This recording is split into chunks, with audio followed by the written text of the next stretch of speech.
Alaska Airlines stock faced turbulence on Wall Street this week, dropping nearly 7% after the airline issued a revised earnings forecast. Despite strong revenues, rising costs are putting pressure on profits. Alaska now expects third-quarter earnings per share at the low end of its $1 to $1.40 guidance, well below Wall Street's $1.35 estimate.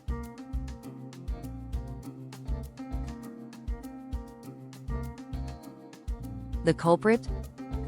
Soaring jet fuel prices, pushed higher by West Coast refinery issues. Just a small increase per gallon is costing the airline millions each quarter.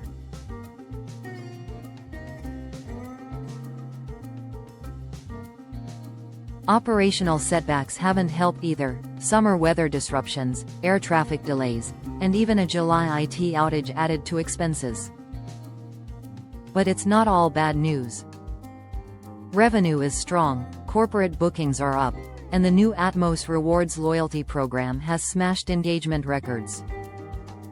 Premium cabins are also seeing solid growth. Investors are cautious but not panicking. Analysts still see Alaska Airlines as a long-term buy, with strong West Coast dominance and growing revenue streams. Right now, Alaska is squeezed by costs, but if fuel prices stabilize and operations improve, this dip could just be a brief turbulence on a steady upward flight path. Like and subscribe for more airline news.